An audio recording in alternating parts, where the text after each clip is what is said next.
السلام عليكم ورحمة الله وبركاته walaaleyga Soomaali waa salaamantii meel walba joogtaan waa anigo ah walaalkiina Liibaan isku soo noqdan boo xiiso leh maanta waxaan rabaa arinta Maxamed Buskud inaan ka hadlo hawada isku sii shareerayso okay waa arina in la hadda aan la yaabanahay waa arin aan xataa maskaxda galeynin waxa la arki jiray baryahan dambe waxaan ugu soo badanayo dumarka in la soo xado dumarka la qabo in la soo xado ku soo badanayso baraha bulshada okay tuug lacag soo xadaaya aragnay tuug dhar xadaaya waa aragnay tuug qof nool xadaaya soo baxay dumarka la qabo in la soo xado baraha bulshada ku soo badanayso okay arinta aan raba inaan ka hadlo waa arinta Maxamed Buskud oo gabar la qabo oo afkeeda ka qaranayso dhagiina ku maqlaysiin wali gabadha wixii qalbigeeda ku jiro afka soo xado ma fahanteen asxaabta sharafta leh inta aqliga u saaxiib kale safiican u dhageysta gabadhan waxay dhahayso dhagihiinaysiya iyo amaahiya waa ina soo celinaaye ha u maleynina dhagiin inaan wada qaadanayo dhageysi wacan noqotay ninkan ajahanibka anuu qabay dhowr 10 sano ninkan anaga isqabnay dhowr 10 sano ayuu qabay kistaan yar yahoy ugu soo celi maxamedna adigiyo ku ceebeenooya dhowr 10 sano gabadha waa la iska haystay oo shicibka ka dhadhacsiinooya had iyo jeerba gabadha Soomaaliyeed sharafteeda meesha ku dhumooso gabadha Soomaaliyeed meesha lagu bahdilooya horta waxaan la yaabanahay baraha bulshada gabdhaheena Soomaalida inaan ku ceebeeno maan YouTube-ka u sameysana anaga waa maya su'aasha kistaan yar igu soo celi aad duceysan tahay hooyadii waa u sheegay oran maayo waxa wiiguuri waxyaalaha wiigu oranay ma oranayo waa anigii hooyadii way is ogaa iyo famigayga waxa ku macnaha familkaaga way ku ogaayeen ninkan intuu ku qabay inuu diin xalaal kugu qabo macnaha way ku ogaayeen ilaa famil ma jiro nin gaal ah oo soo muslimin gabadhooda siinaayo ma jiro caalanka ma la sheeginba annaga dad islaam aan nahay annaga dad muslimiin aan nahay hadda for example qof gaal haddoo gabar Soomaali doonto sharuudaha lagu xiro oo wadaadka isku mehrinaya xataa ku xiro waa sharuuda hadda soo socoto inuu muslimo ashhaada in loo qabto markaas gabadha lagu mehrinaa lagu nikaaxa marka waxa rabtiin hanaga dhacsiinine ku sii socda saalada ooyo ninka marabo bacdeen ninkii anigoo go'aan ka qaatay idin ninka maray isagu la diriiray xamraay marabno sama oranayo talabaad bay noqotay ninkan ajahanibka anuu qabay dhowr 10 sano ninkan anaga isqabnay dhowr 10 sano ayuu qabay dhowr 10 sano isqabteen Soomaha ku soo celi kistaan yarista ila dhageysta meeshan macna ku jirto inta aqligu saaxiib kale ila dhageysta ila gabar Soomaaliyeed dhowr 10 sano oo caruur laga dhalay xaraan ma looga dhalaayo ehelay leedahay walaalay leedahay hooyay leedahay ehelkeeda xataa naxsan hooyadeeda maalin hore tawreys laga qaadaay ishiina ku aragteen marka ninkan oo Maxamed Buskud falko ku kacay fal qeyr macquul ahayn waay macnaha diinta islaamka ma dhigayso gabar marka la doonanayo dariiqad loo maro oo sax ah ayuu Ilaahayna faray gabadha marka la doonanayo ehelkooda laga doontaa gabar adeerkeeda joogo walaalkeeda joogo sidee abtigeeda u aadaysaa macnaha $100 ma u diree ii sheeg adeerkeedaba joogay walaalkeedana joogo walaalkeeda haddoo joogin adeerkeeda mehriyo ku sii socda waxaan ku weydiinaa ninka oo Maxamed Buskudna dhahooyo nin gaal oo ahay ilaa adiga ehelkaaga nin gaal kuma siinayaane gabar Soomaaliyeed marka la guursanayane sharuudaha lagu xiro ninka haddoo xataa caddaan yahay ama ajaanib yahay waa inuu muslim ahaadaa walaalkaaga yeeleenin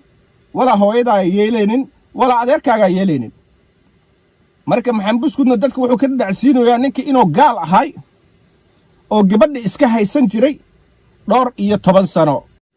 Maxamed Buskud dadku wuxuu ka dhacsiinayaa ninkan caddaanka oo gabadha maskiinka oo Maxamed Buskud hadda baraha bulshada ku bahdilooyo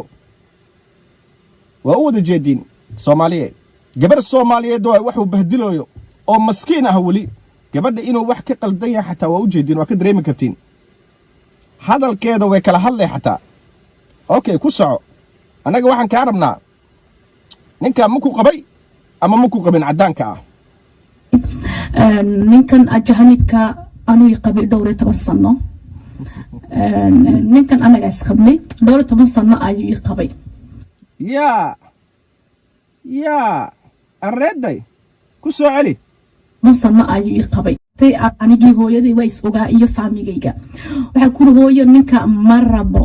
isoo gal waa ku iri wani ducaynaya wax damba ma oranayo inta dhaafsan hooyaday u dhaafsan waxaan kala yaabanahay ninkan anoo i qabayna waa leedahay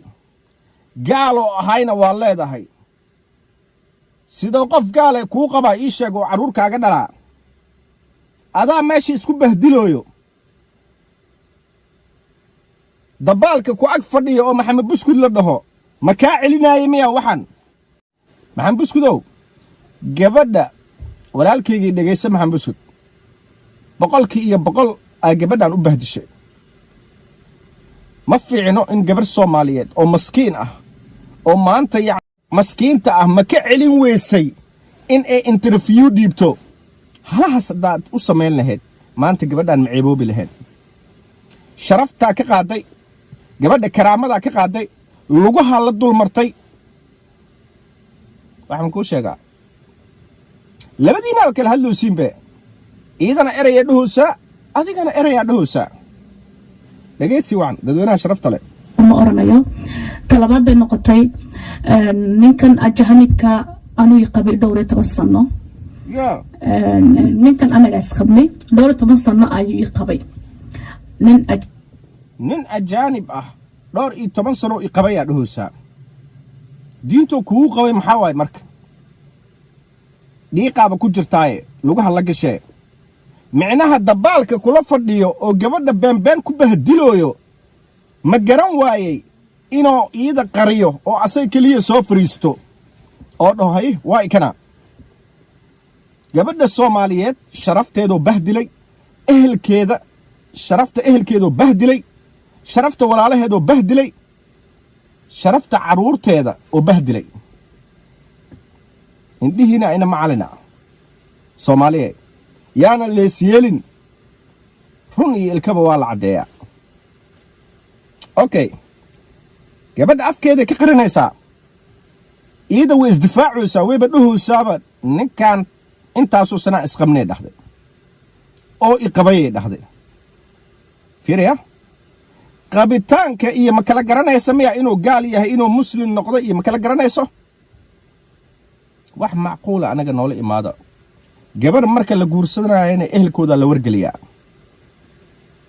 ehelkooda alla wacaa sida caadadii ahayd haye ehelkooda marka